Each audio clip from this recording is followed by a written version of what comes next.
नमस्कार, मैं आस्था पांडे और आप देख रहे हैं सी न्यूज भारत और रुक करेंगे खास खबर की ओर। सतना में आयोजित विकसित भारत संकल्प सम्मेलन में प्रदेश के उप मुख्यमंत्री ने प्रधानमंत्री नरेंद्र मोदी के नेतृत्व को भारत के परिवर्तन का निर्णायक दौर बताया। उन्होंने कहा कि देश ने सुशासन, विकास और आत्मविश्वास का नया अध्याय लिखा है। प्रधानमंत्री नरेंद्र मोदी के नेतृत्व वाली केंद्र सरकार के 12 वर्ष पूर्ण होने के उपलक्ष्य में रविवार को सतना के वेंकटेश लोक परिसर में भारतीय जनता पार्टी द्वारा विकसित भारत संकल्प सम्मेलन का आयोजन किया गया। इस कार्यक्रम में प्रदेश के उप मुख्यमंत्री मुख्य अतिथि के रूप में शामिल हुए। कार्यक्रम के दौरान प्रबुद्ध जनों और व्यापारियों के साथ संवाद सत्र भी आयोजित किया गया, जिसमें केंद्र सरकार की विभिन्न उपलब्धियों और विकसित भारत के संकल्प पर विस्तार से चर्चा की गई। अपने संबोधन में उप मुख्यमंत्री ने कहा कि प्रधानमंत्री नरेंद्र मोदी के नेतृत्व में भारत ने सुशासन, सांस्कृतिक गौरव और आत्मविश्वास का एक नया अध्याय लिखा है। उन्होंने सर्जिकल स्ट्राइक, एयर स्ट्राइक और राम मंदिर जैसे ऐतिहासिक निर्णयों का उल्लेख करते हुए कहा कि इन फैसलों ने देश की सुरक्षा और आत्मविश्वास को मजबूत किया है और वैश्विक मंच पर भारत की पहचान को नई मजबूती दी है। उन्होंने ये भी कहा कि आज भारत आधारभूत संरचना, तकनीक और जन कल्याण के क्षेत्र में तेजी से आगे बढ़ रहा है और नई ऊंचाइयों को भी छू रहा है। वहीं सांसद गणेश सिंह ने कहा कि केंद्र सरकार की योजनाओं ने नए भारत के निर्माण के साथ करोड़ों लोगों के जीवन में सकारात्मक बदलाव लाया है। कार्यक्रम में राज्य मंत्री प्रतिमा बागरी, योगेश ताम्रकार, प्रभाकर सिंह, सुष्मिता सिंह परिहार, राजेश चतुर्वेदी, नरेंद्र त्रिपाठी, विनोद यादव, उषा चौधरी, कमलाकर चतुर्वेदी, राजाराम त्रिपाठी, विमला पांडे, ममता पांडे, सुधीर सिंह, अतुल मल्होत्रा, डॉक्टर राकेश अग्रवाल, अनंत सोनी और रविशंकर गौरी सहित बड़ी संख्या में भाजपा कार्यकर्ता, व्यापारी वर्ग और प्रबुद्ध जन मौजूद रहे। सड़क के किनारे लोग बैठे हुए, सत्ता में बैठे हुए लोग इस प्रकार की बातें करते हैं कि कितना गंदा है, लेकिन ये कहीं सोचते थे कि गंदगी दी हुई किसकी है। नरेंद्र मोदी जी ने न सिर्फ समस्याओं को समझा, कोई कुछ समस्याओं का समाधान क्या हो सकता है, इसके लिए मजबूत राजनीतिक लौह, इच्छा शक्ति का परिचय दिया।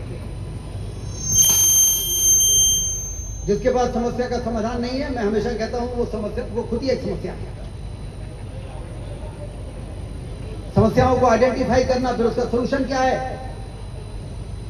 उसको ढूंढना, और फिर ढूंढने के बाद उसका काम करना आसान नहीं होता, उसके लिए मजबूत इच्छा शक्ति का होना।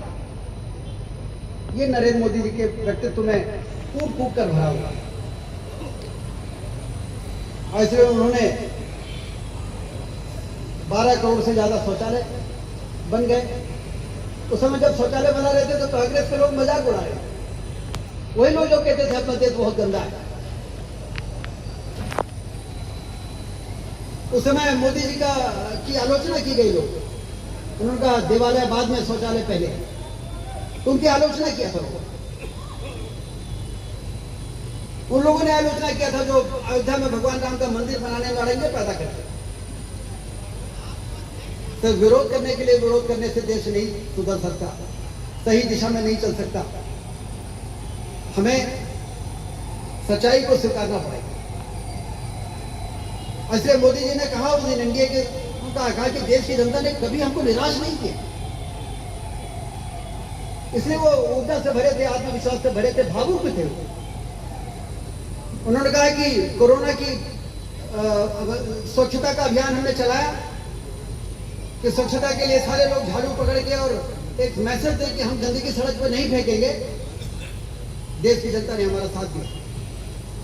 कोविड में उन्होंने कहा कि हम संयम और धैर्य का परिचय करेंगे। आपको ध्यान होगा जब मोदी जी ने आह्वान किया था कि सारे लोग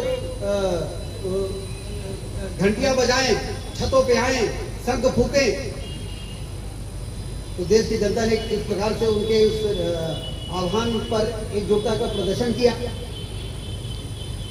चुनाव में मोदी जी के द्वारा किए गए कार्यों का मूल्यांकन हुआ। 2019 में 303 सीटें आ गई। जिस देश में पिछले 30 वर्षों से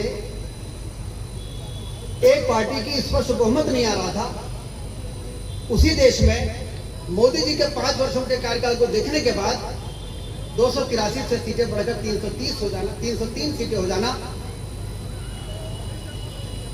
ये देश की जनता की समझदारी का एक उदाहरण है। लोगों को समझ में आ गया कि मोदी है तो मुमकिन है। ये हमारी मंत्री जी भी आगे मूल भावना के अनुसार बढ़ेगा। लेकिन गलत दिशा में देश को ड्राइव किया गया और इसीलिए देश ऐसे मुकाम तक पहुंच गया जब लगातार सिर्फ भ्रष्टाचार, लूट और अत्याचार के अलावा कहीं कुछ और चर्चा हो नहीं रही थी। 2014 के पहले का जो हमारा भारत की संसद थी, हम लोग जब वहां पर और उस समय पर लगता था कि इस देश को कहां ले जा रहे हैं लोग, लेकिन देश के सामने एक ऐसी परिस्थिति आई 2014 का जब चुनाव हुआ, भारतीय जनता पार्टी ने गुजरात के तब के मुख्यमंत्री आदरणीय लोगों के आशीर्वाद के लिए सामने लाया और गुजरात का जो विकास का मॉडल था उसको ध्यान में रख करके देश के लोगों के बीच में गए। सारे देश ने देखते देखते गुजरात के मॉडल को स्वीकार किया और अपार जन समर्थन मिला और उनको प्रधानमंत्री बनने का अवसर मिला। प्रधानमंत्री घोषित हो गए थे, भारत के संसद में गए तो उन्होंने संसद के प्रथम द्वार में दंडवत प्रणाम किया। दुनिया आश्चर्यचकित हो गई कि आखिरकार क्या हो गया मोदी जी को। हम सभी सांसदों को जब संबोधित करने के लिए संसद भवन में पहुंचे तो उन्होंने कहा कि मैंने आज संसद के प्रथम द्वार में आकर के पहली बार आया। ये लोकतंत्र का मंदिर है संसद। 140 करोड़ लोगों की परवरिश की जवाबदारी मुझे सौंपी गई है और इसलिए मैंने सबसे पहले दंडवत प्रणाम किया और प्रार्थना की कि मैं अपने मकसद पर कामयाब हो सकूं। भारत ने आपको एक विजन आपके मौजूद है। मैं उनसे ही जानना चाहूँगा कि आज की जो रूपरेखा थी इस संसद में की और क्या देश के यशस्वी प्रधानमंत्री आदरणीय नरेंद्र मोदी जी के कार्यकाल के 12 वर्ष पूरे होने पर पूरे देश भर में भारतीय जनता पार्टी की तरफ से हम लोगों ने एक अभियान शुरू किया है कि जो लक्ष्य माननीय प्रधानमंत्री जी ने विकसित भारत का लिया है उस लक्ष्य को पूरा करने के लिए अभी तक क्या क्या प्रयास भारत सरकार की तरफ से किए गए हैं और उनका कितना असर हुआ है और भविष्य में हम क्या क्या उनमें और मदद पहुंचाने वाले हैं, इनमें विस्तार से चर्चा करने के लिए सभी वर्गों के बीच में जा रहे हैं। बुद्धिजीवियों के बीच में भी जा रहे हैं, व्यापारी वर्ग के बीच में जा रहे हैं, किसानों के बीच में जा रहे हैं, हम युवाओं के बीच में जा रहे हैं, गरीबों के बीच में जा रहे हैं, माताओं बहनों के बीच में जा रहे हैं।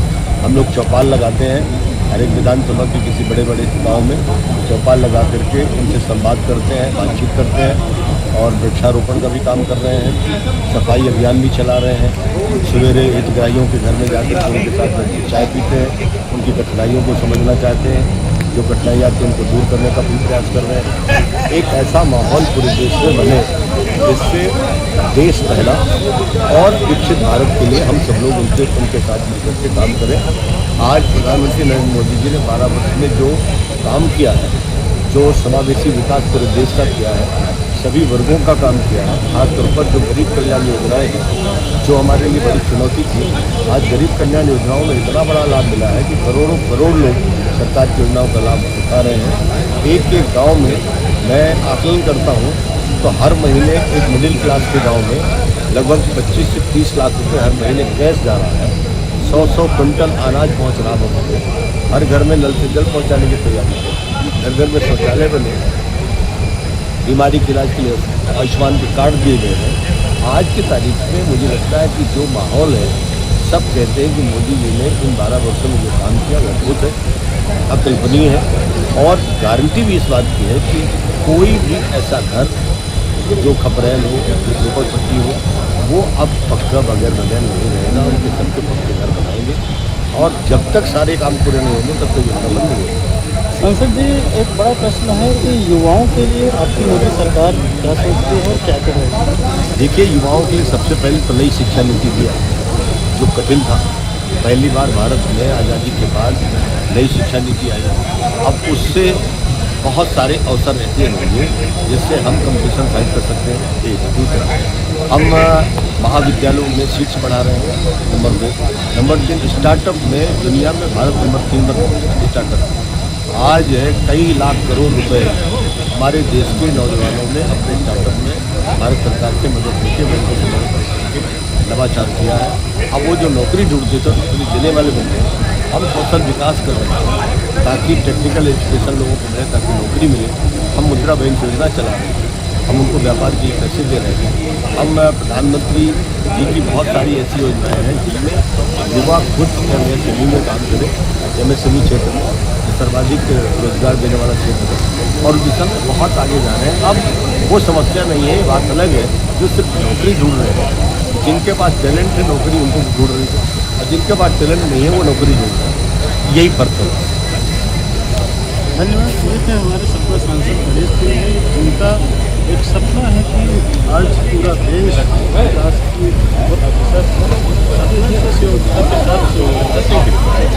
सतना से सी न्यूज संवाददाता सूर्य प्रकाश सिंह की रिपोर्ट। कार्यक्रम के अंत में सभी अतिथियों ने विकसित भारत के संकल्प को आगे बढ़ाने और जन भागीदारी को मजबूत करने का आह्वान किया। फिलहाल के लिए इस खास खबर में बस इतना ही। बाकी देश और दुनिया की तमाम बड़ी खबरों के लिए बने रहिए सी न्यूज भारत के साथ।